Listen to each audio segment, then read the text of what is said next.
Chapter 1. The Arrival of the Challenger. In the vast expanse of the Orion Arm, where stars burned like eternal forges and nebulae painted the void in hues of crimson and indigo, the galactic concordance enforced a fragile peace among 1,000 worlds. But peace was never without its shadows.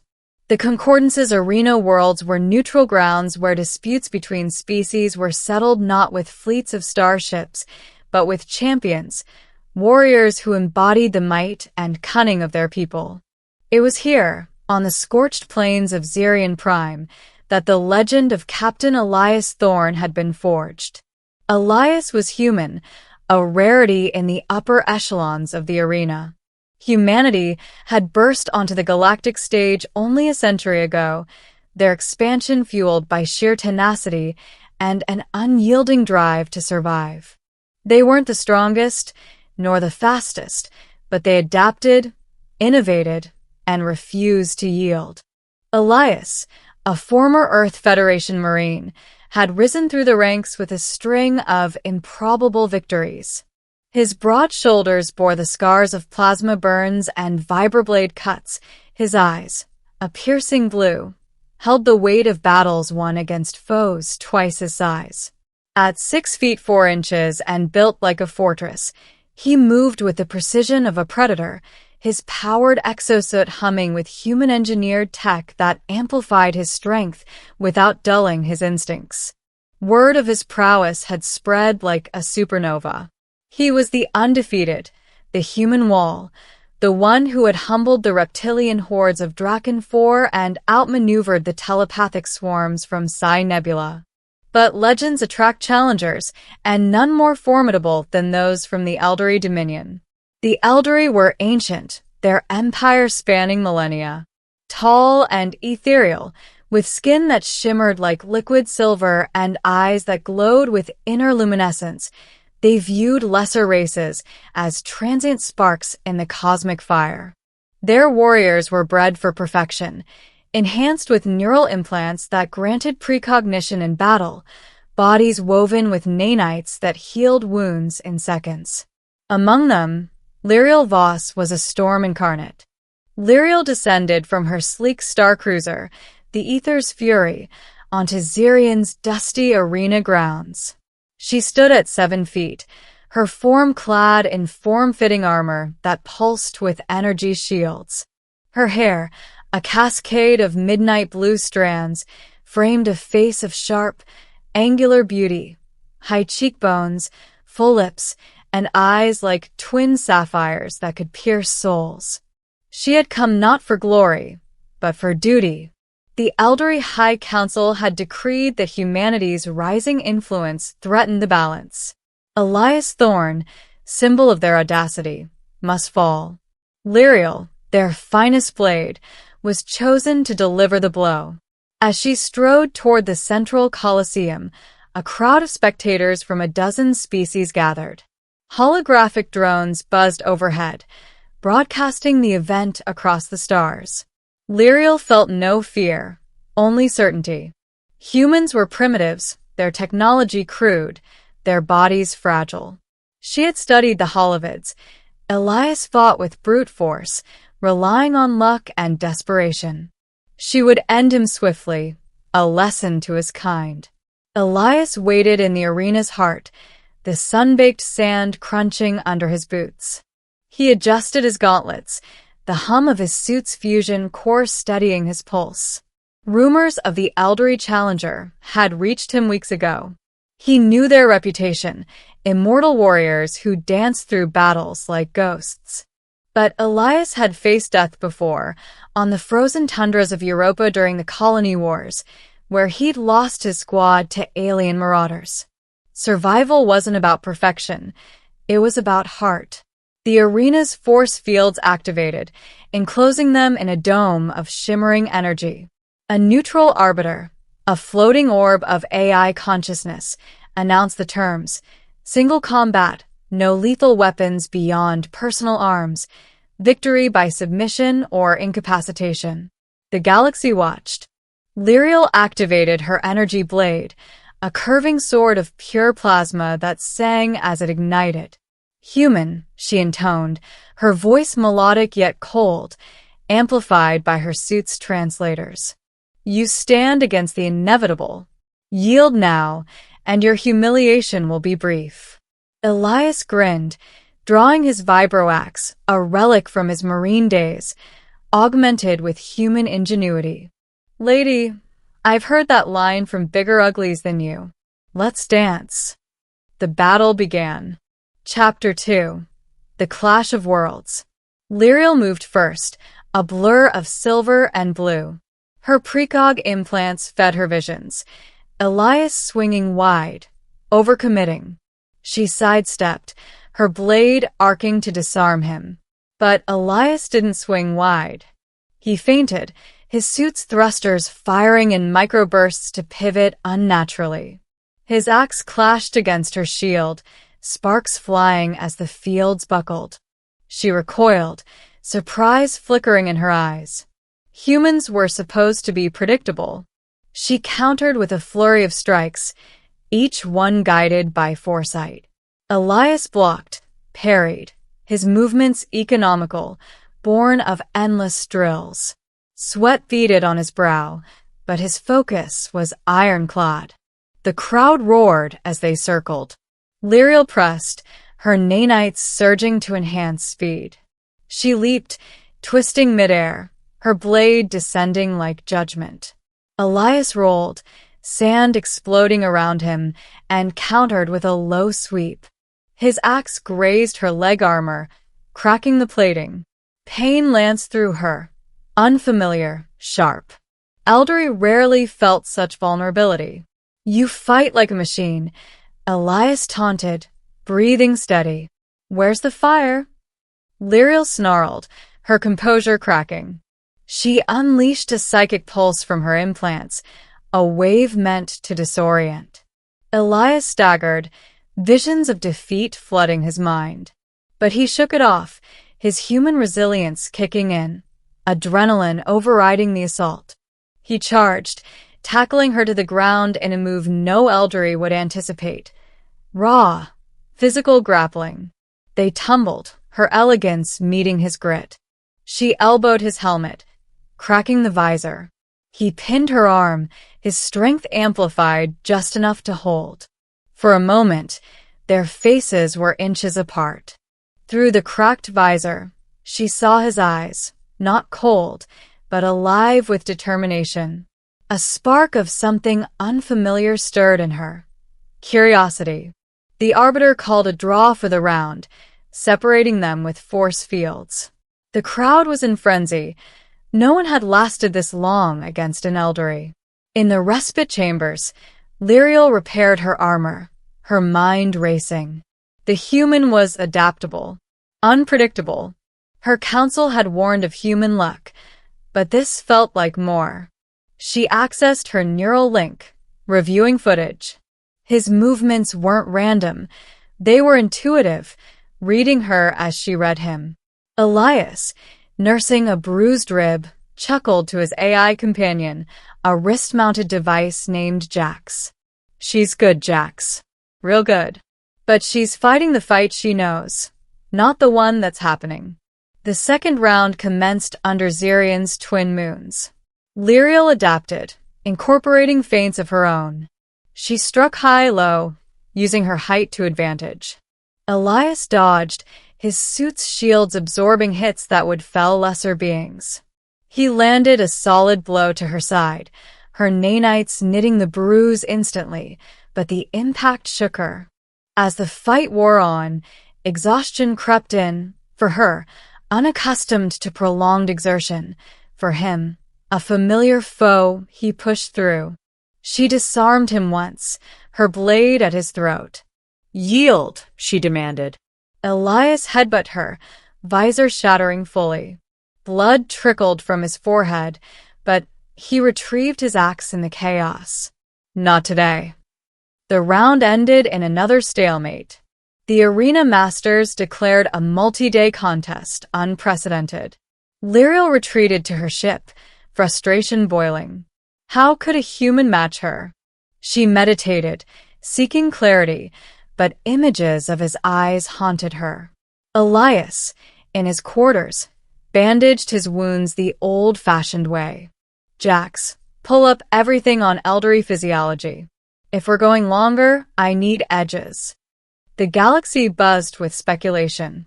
Bets shifted. Humanity's stock rose. Chapter 3. Shadows of Doubt. Over the next days, the contest evolved. Each round pushed boundaries. Lyriel learned to anticipate his improvisations, forcing him into defensive postures. Elias exploited her reliance on tech, jamming her implants with EMP bursts from his suit. Between rounds, mandatory interactions occurred, concordance rules to foster understanding. They met in neutral gardens, holographic flora blooming around them. You fight without honor, Lyriel accused, her tone laced with disdain. Tricks and brute force. Elias laughed, offering her a human ration bar. Honor? That's for parades. Survival's what matters. Try this, it's chocolate. Better than your synth food. She hesitated, then tasted it. Sweetness exploded on her tongue, a sensation her enhanced senses amplified. Primitive, yet intriguing. Conversations deepened. She spoke of elderly history, eons of dominance. He shared human tales, the Apollo missions, world wars, the drive to reach stars despite frailty. We're not born strong, he said. We make ourselves. Lyriel found herself drawn to his stories. Elderly life was regimented, emotions suppressed for efficiency. Humans embraced chaos, passion. In private, she questioned her mission. The Council's orders felt hollow. Was humanity truly a threat, or envy? Spies from her dominion watched, reporting back. Dissent stirred in her mind. Elias, too, felt the pull. Lyriel was fierce, beautiful in her alien way. Her determination mirrored his own. Jax, am I going soft? Negative, Captain. Just human. The fourth round was brutal. Lyriel, conflicted, fought harder. She shattered his axe, pinning him, but as she raised her blade, hesitation struck. Elias reversed, disarming her. Pinned beneath him, she stared up. Why do you not finish it? Because this isn't just a fight anymore, he whispered. The arbiter intervened. Another draw. That night, Lyriel snuck to his camp. Human Elias. Explain this feeling. He looked up from his fire. Attraction? Curiosity? Hell if I know. But you're more than a warrior to me now. They talked till dawn, sharing vulnerabilities. She revealed her council's ulterior motive, not balance, but to claim human tech secrets through victory spoils. He confessed his losses, the weight of being humanity's symbol. Sparks ignited, literal and figurative. A kiss, tentative, bridging worlds. Chapter 4. The Betrayal Unveiled. Word of their growing bond reached the Elderly Council. Outraged, they dispatched reinforcements, a strike team to assist Lyriel, code for elimination if she faltered. Lyriel sensed the trap. During the fifth round, as they clashed, she whispered warnings. My people come. They will not honor the arena. Elias nodded, trust forming. The round ended, but chaos erupted. Elderly assassins breached the dome, plasma fire raining down. Elias shielded Lyriel instinctively. Jax overrides suit limits. His exosuit overclocked, strength surging. Together, they fought back to back. Her precision complemented his power. They dismantled the team, but not without cost. Lyriel took a hit, her nanites failing. Elias carried her to safety, the arena in uproar. Concordance forces arrived, condemning the elderly breach. In hiding, he tended her wounds with human medicine, antibiotics, bandages. You're gonna be okay. Touching his hand, she felt warmth alien to her kind. Why save me? I came to defeat you. Because I see you, Lyriel. Not the enemy. Recovery forged their bond. Stolen moments in Zirion's caves. Laughter, stories, intimacy. Her silver skin against his tanned flesh. A union of stars and earth. But the council wouldn't relent. A fleet approached, demanding her return and his head. Chapter 5. Alliance Forged in Fire. Elias contacted Earth Federation. We need backup. This is bigger than the arena. Human ships arrived, ragtag but resolute. Lyriel, healed, defected publicly via holo broadcast. The Eldery lie. Humans are not threats, they are equals. War loomed, but diplomacy intervened. Concordance mediators brokered talks. Elias and Lyriel stood together, symbols of unity. The final confrontation, a duel not in the arena, but in space. Eldery enforcers challenged them aboard a neutral station. Battling side by side, they outmatched the elite guard. Lyriel's knowledge countered their tech. Elias's improvisation sealed victories. In the climax, facing the council's champion, her former mentor, Lyriel struck the final blow. For love, not duty. The council capitulated. Reforms promised. Chapter 6. A New Horizon. Peace dawned. Elias and Lyriel, now partners, explored the galaxy. She adapted to human ways, he to eldery grace. Their love, born of battle, endured. On a terraformed world, they built a home. From enemies to this, Elias mused. Lyriel smiled. Humans teach us to feel. Their story inspired trillions, proof that even warriors could find love among the stars. Chapter 7. Echoes of the Old Dominion. The terraformed world they chose was called Elisera 9, a quiet jewel on the edge of concordant space. Once a barren rock, it had been reshaped over decades by joint human-eldery engineering teams. Ironic, considering the history. Rolling emerald hills stretched beneath twin violet suns, rivers of liquid crystal wound through valleys, and the air carried the faint scent of blooming star lilies, flowers engineered to glow softly at night. Their home was modest by galactic standards, a low-domed structure of smart alloy and living wood, half human prefab, half eldery crystal lattice. Inside, the walls shifted colors with mood. Elias preferred warm amber when he was content, Lyriel cool sapphire when she meditated. They had no servants, no attendants. After years of war and ceremony, solitude felt like luxury. 6 months had passed since the council's surrender. Reforms swept the eldery dominion like a slow tide. Neural implants were made optional, emotional suppression protocols dismantled, younger generations encouraged to explore beyond tradition. Lyriel received sporadic messages from reformist factions thanking her, but from her family, silence.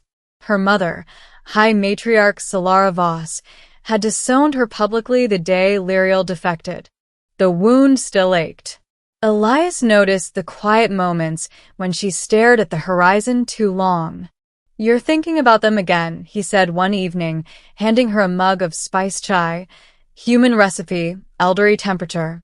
He sat beside her on the balcony, overlooking the crystal river. "They raised me to be perfect," Lyriel replied, voice soft. "Perfection does not include rebellion, or love for a lesser species." He chuckled without humor. "Lesser. Still hear that word in your head sometimes?" She turned to him, silver skin catching the violet light. "Not when I look at you, but the echo remains. I betrayed everything I was taught. You chose something better." He took her hand, her long, elegant fingers intertwining with his calloused ones. "That's not betrayal. That's evolution." They sat in silence as the first star lilies began to glow. Later, in the warmth of their bed, She traced the old scars across his chest with reverent fingertips. "These are from before me," she murmured. "Before us." "Some from Europa," he said. "Some from the arena. All reminders I'm still here." She pressed her lips to the worst one, a jagged plasma burn over his heart. "I almost added to them. But you didn't." He pulled her closer. "And now you're adding something else entirely." Their nights were no longer just passion. They were conversation, healing, rediscovery. Lyriel learned to laugh. Real, unguarded laughter. At his terrible human jokes. Elias learned stillness, the elderly art of simply being, without constant motion or planning. Yet peace is fragile in a galaxy still healing. Chapter 8. The Shadow Embassy. A sleek elderly diplomatic vessel arrived unannounced in Elisera 9's orbit 3 months later. No weapons, no escort, just one shuttle descending to their landing pad. The emissary was young, barely past her first century, named Calith. Her silver skin had the faint luminescence of someone still wearing full ceremonial markings. She bowed deeply to Lyriel, ignoring Elias entirely at first. "Blade Voss," Calith said formally. "The matriarch requests your presence. A conclave has been called. Your insight is required." Lyriel stood rigid. "My name is Lyriel Thorn now, and I have no title." Calith's eyes flickered to Elias for the first time, assessing, not hostile. "The human designation is noted, but blood does not change with nomenclature."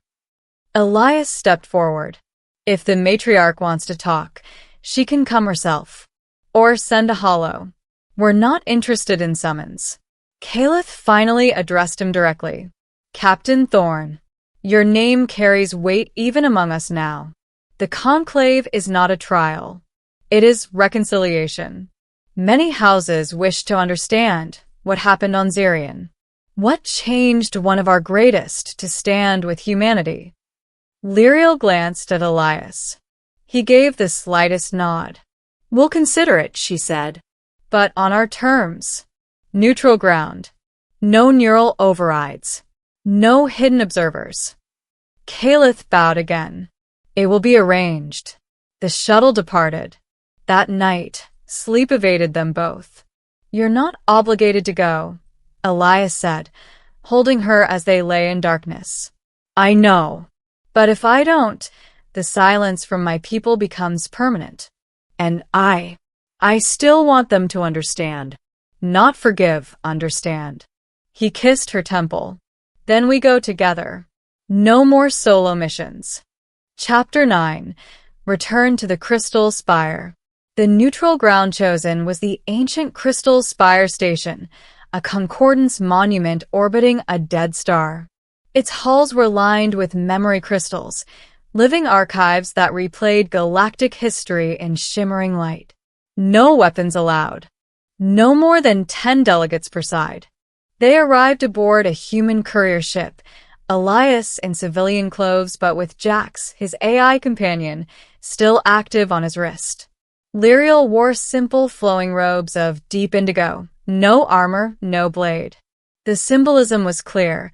She came as herself, not as a warrior. The chamber was circular, domed in transparent crystal. Representatives from a dozen elderly houses sat on one side, human diplomats and a few concordance observers on the other. At the center stood High Matriarch Solara Voss, Lyriel's mother. Tall even by elderly standards, her hair pure white, eyes colder than vacuum. She did not rise when they entered. "Daughter," Solara said, voice carrying across the chamber. "You return at last." Lyriel met her gaze, without flinching. "I return as I am, not as you shaped me." Murmurs rippled through the elderly side. Solara's expression remained stone. "You abandoned duty for emotion, for a human." "I chose life over doctrine," Lyriel replied. "Emotion is not weakness. It is what kept me alive when your doctrine would have had me die for pride." Elias remained silent beside her, but his presence was anchor enough. The conclave lasted 3 days. Stories were shared. Elderly elders recounting millennia of unchallenged supremacy, humans explaining their relentless climb from a single fragile world. Lyriel spoke of the arena not as defeat, but transformation. "I fought to destroy a symbol," she told them. "Instead, I found a soul. And in finding it, I discovered my own." Some listened. Some sneered. Solara listened longest, face unreadable. On the final day, she rose. "The Dominion will not punish you, Lyriel Thorn, nor will we embrace you immediately.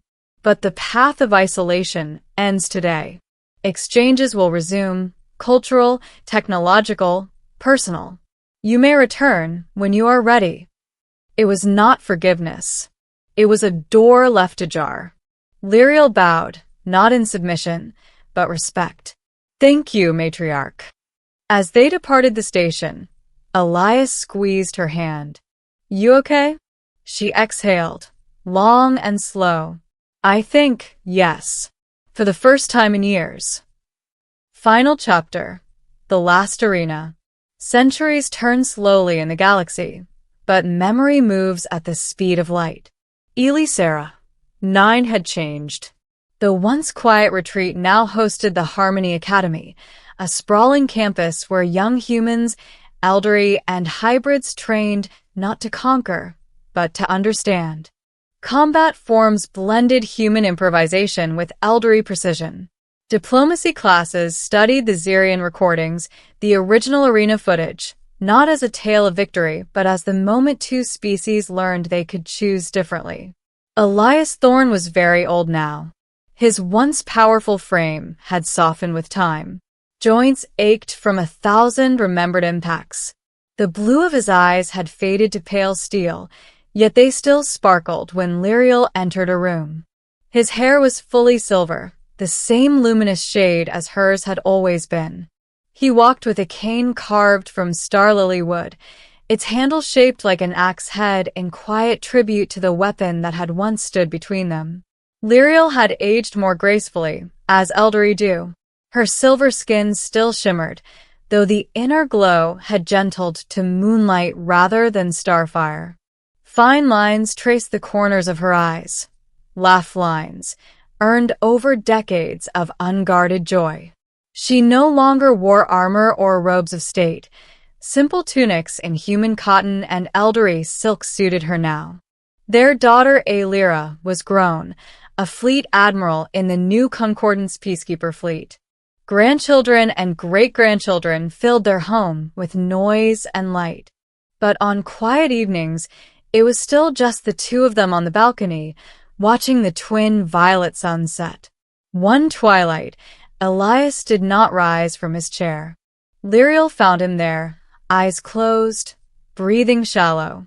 She knelt beside him without panic. They had spoken of this moment many times. "Elias," she whispered, taking his weathered hand in hers. His eyes opened slowly. A faint smile curved his lips. "Thought I'd sneak one more sunset without telling you. You never could keep secrets from me." She brushed a lock of silver hair from his forehead. "Not since the arena." He chuckled, a dry, warm sound. "Still the best fight I ever had." "And the only one I lost," she replied softly. "Willingly." They sat in silence as the first star lilies ignited along the riverbank. The air smelled of crystal water and blooming night. "I keep thinking about that first day," Elias murmured. "You descending from your ship like judgment itself. Tall, perfect, untouchable. I remember thinking, this is it. This is the one that ends me." "And I remember thinking the same," Lyriel said. "A primitive human in crude armor. How could he possibly stand against me? And then you smiled, that ridiculous, fearless grin, and everything changed." He squeezed her fingers. "You hesitated. Just once. Blade at my throat. I saw it in your eyes. I saw something in yours too, she answered. Not fear, not rage, just life. Raw, stubborn, beautiful life. I had never seen anything like it. A long pause. The second sun dipped below the horizon, painting the sky in bruised purples and molten gold. Promise me something, Elias said. Anything. When I'm gone, don't stop telling our story. Not the polished version the historians write. The real one. The messy one. How a warrior came to kill a man and stayed to love him instead. Tears, rare for an elderly, gathered in her eyes and fell like liquid starlight onto their joined hands. I promise, she whispered. Every generation, every student at the academy, they will know that love defeated duty, that understanding defeated fear, that two people, one human, one elderly, chose each other over empires. He lifted her hand to his lips, kissed the knuckles the way he had done 1,000,000 times. Good. Because I'm tired, Lyra. But I'm not afraid. She leaned forward, forehead resting against his. Then rest, my warrior. You've earned it. His breathing slowed, softened, stopped. Lyriel did not cry out. She simply held him, silver skin against fading warmth, until the last violet light left the sky. Epilogue. The eternal recording. Many years later, long after the academy had grown into a city, long after Lyra had become legend in her own right, long after even the great-grandchildren had children of their own, a single hollow recording remained the most watched archive in the Concordance. It was not the Zirian arena footage.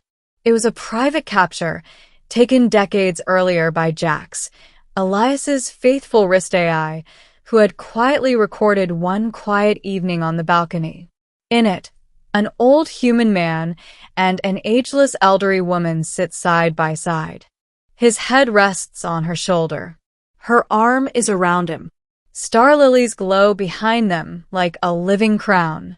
They speak softly, words lost to time, but the subtitles, added by some respectful curator long after, read, Elias, from enemies to this, Lyriel, and beyond.